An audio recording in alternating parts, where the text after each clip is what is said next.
My name is Elizabeth Caddy Stanton, and I was born on November 12, 1815 in Johnston, New York. I was born to a wealthy family in a big house with servants. My dad, he was a well-known lawyer. I was the 7th out of 11 children, most of which died at a very young age. My older brother, he died when he was 20, and I tried to comfort my dad, but what he told me was, "Oh, I wish you were a boy." And that really got to me, so ever since that day, I tried to succeed in things that men would only succeed in. And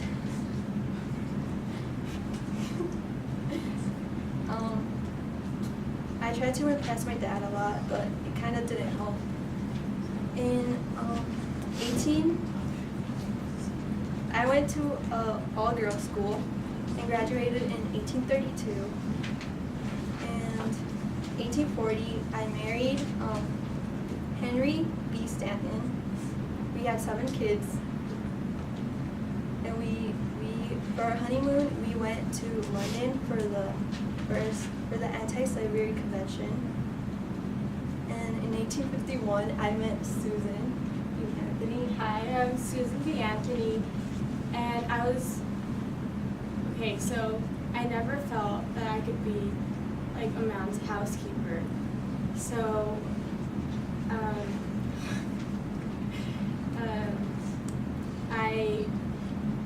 me and Elizabeth worked together, and like we made the women's Bible, which like just supported like women and stuff. I had a job as a teacher, and currently men were being paid 4 times more than women with the same tasks were being paid, and that just wasn't right. So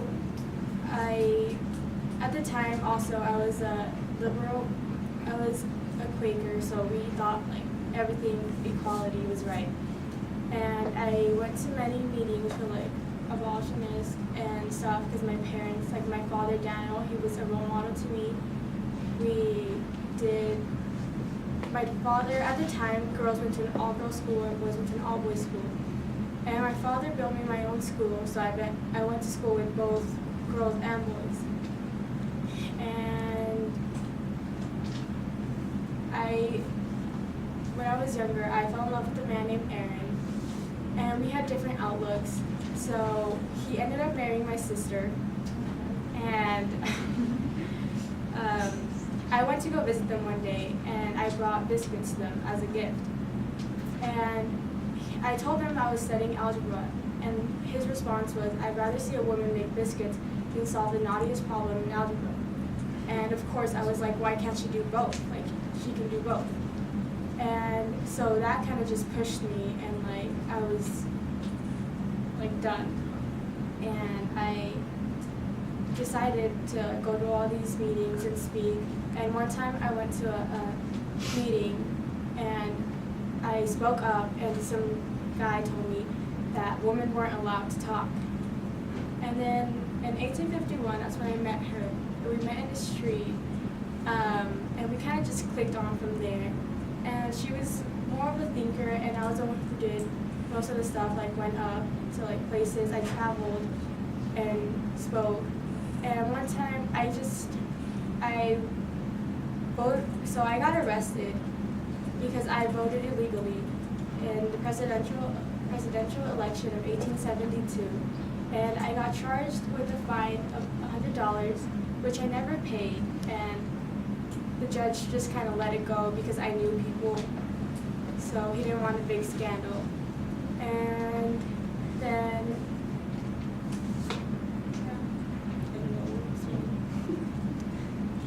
we accomplished many things.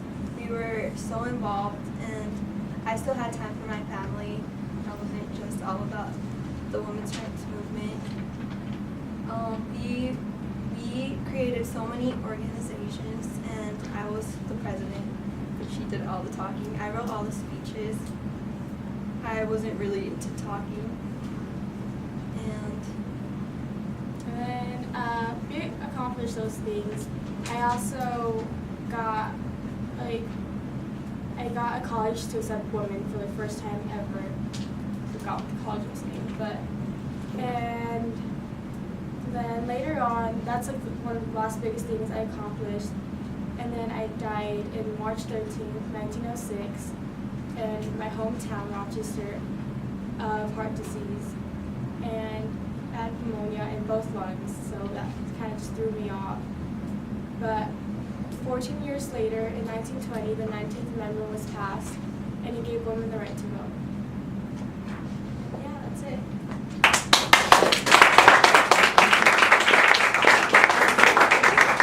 You guys have to. And you never married.